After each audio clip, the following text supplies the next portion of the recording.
Hidup mahasiswa. Hidup. Hidup rakyat. Hidup. Kawan-kawan yang saya hormati, sekali lagi kami sangat berterima kasih atas dukungan dan solidaritas kawan-kawan terhadap kawan kita itu ya. Tadi hakim sudah membacakan putusan terhadap permohonan yang kita ajukan, yang pada intinya kita tetap menghormati putusan pengadilan sebagai negara hukum dan kita harus menjalankan putusan itu. Akan tetapi ada beberapa catatan yang kita temukan yang membuat kita kecewa terhadap putusan ini, yang membuat kita prihatin terhadap pertimbangan dan putusan hakim. Yang pertama, perlu saya informasikan kepada kawan-kawan, karena tadi kawan-kawan di luar mungkin putusan hakim tidak terlalu kedengaran sampai di luar, maka saya pertegas lagi, pertimbangan hakim menyatakan penetapan tersangka sah. 1. Karena sudah memeriksa semua saksi-saksi. 2. Sudah menyita beberapa barang bukti. Dan yang ketiga, memeriksa terdakwa. Berdasarkan 3 poin itu, dinyatakan penetapan tersangka terhadap saudara kita Ijul adalah sah. Ini yang membuat kita mengecewakan dan memprihatinkan. Kenapa? Yang pertama, kita mengakui secara tegas bahwa memang terungkap fakta persidangan bahwa ada saksi yang diperiksa, mulai dari saksi pertama yaitu salah satu kader Partai Nasdem, saya sebut saja Rahmatika Dewi, karena ini fakta persidangan yang terbuka untuk umum, selaku pelapor, dan itu dinilai sebagai satu alat bukti. Yang kedua, ada barang bukti.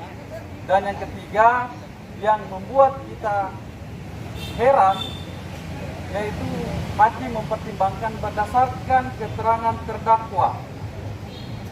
Ini yang membuat kita bertanya-tanya, apakah hakim ini paham terhadap hukum pembuktian pidana ataukah tidak meneliti secara seksama fakta-fakta persidangan. Kenapa? Karena keterangan terdakwa sesungguhnya diperoleh dalam pokok perkara. Saudara kita Ijul ini belum berstatus sebagai terdakwa, baru tersangka. Sehingga bukti terdakwa itu hanya bisa ditemukan dalam hakim pada sidang pokok perkara, bukan hakim dalam sidang pra-peradilan. Sehingga lagi-lagi berdasarkan catatan kita ini, kita menyatakan kecewa dan prihatin terhadap pertimbangan dan putusan hakim yang menangani perkara nomor 23 Fitra tahun 2020. Namun sekalipun ada catatan-catatan yang kita temukan, sekali lagi kita menghormati putusan hakim karena kita menghormati negara hukum, ya, menghormati negara hukum.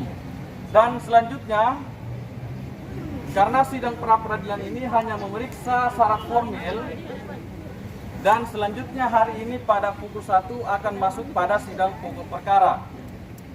Maksud dari sidang pokok perkara ini akan menilai apakah Ijul betul melakukan atau tidak melakukan perbuatan yang diputuskan. Jadi sebenarnya pertarungan atau perjuangan sesungguhnya ada pada pokok perkara. Pra-peradilan ini ibaratnya hanya prakondisi, hanya pemanasan saja. Pokok perjuangan ada pada sidang pokok perkara yang hari ini akan digelar.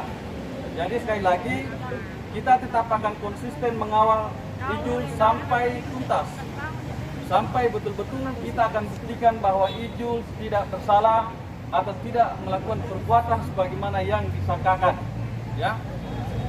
Dan terakhir sekali dari kami tetap mengharapkan dukungan kawan-kawan untuk mengawal persidangan ini dengan catatan tetap memperhatikan protokol COVID, kawan-kawan. Sekian, terima kasih. Hidup mahasiswa!